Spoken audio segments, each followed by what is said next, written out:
In this screencast, I'm going to show you how to add a link to the Chalk and Wire building block from a Blackboard course. Right now I'm logged into the My Leslie test server with the newest version of Blackboard, and I'm also in a course site within Blackboard. So for the way that Chalk and Wire has the building block working is it requires a link at the course level. So every time a faculty member teaches their course, they must go in and manually add this linkage to the Chalk and Wire system. There is not a way right now to create a tab link, let's say, creating like a tab up here that says ePortfolio. At this time, it is only available from a course, right natively in the course. So to get started, the faculty member would come into their course and select an area that they wanted to add the key assignment link to. And in this case, I'm just going to select assignments from my course.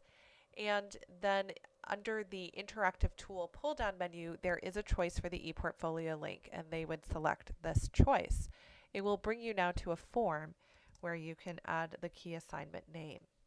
The most critical part of this process, though, is knowing what the actual number is or identifier in Chalk and Wire is for the individual key assignment for the course you are teaching. And that's what this TOC section ID refers to. So what I'll need to do is go into the ePortfolio system, which I have queued up here in the background on my dashboard.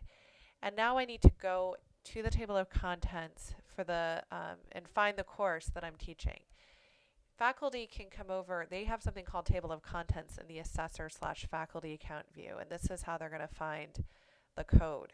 They click on table of contents, and what this does is shows the default list of all table of contents loaded into the system right now. So the first thing is it's going to require the faculty member to know exactly the name of the TOC that they're looking for. And not all of the TOC names neatly, it looks like, correlates to a program of study. They might, but there might be some differences in verbiage that the faculty may not be aware of. This might become more of an issue for adjuncts than core, but not certain. So assuming I do know the name of the TOC that I'm looking for, in this case I'm looking for the technology and education one. I'm choosing that only since I do teach in that program.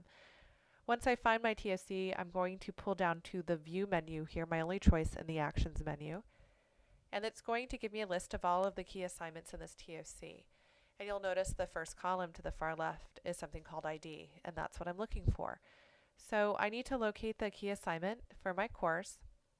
So what you don't want is the ID for the course itself.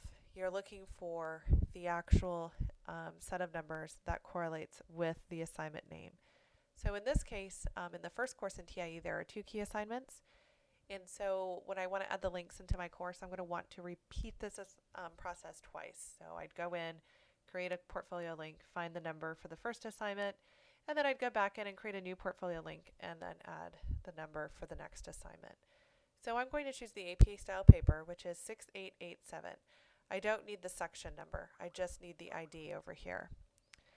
Now that I know my number, I'm going to go back to Blackboard, and I'm ready to type that in.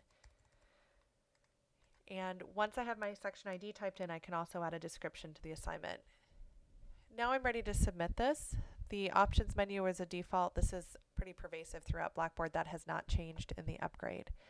Now I'm going to click submit, and you're going to notice that our connector here isn't completely configured. The good news is what this little message means is that Blackboard and Chalk and Wire are talking and they recognize one another. But what's happening is it won't fully connect over to the key assignment level because our table of contents do not seem to have a theme assigned to them.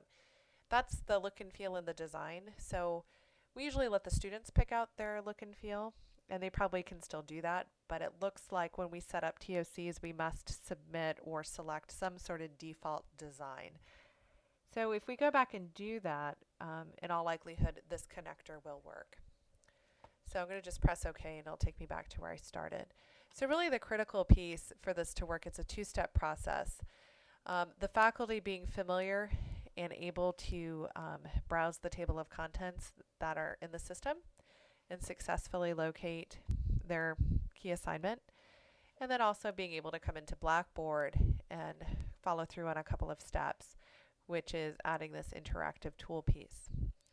Now just keep in mind that once you do this for a class, you'd have to do this per individual course instance, so there's no way to really streamline this at this time. And I would assume that this is probably, we can enable it in the system, but probably the most adventurous or technically comfortable faculty will probably pursue this option. So that's it for now. Hopefully this clarified how this process will work. Thanks so much.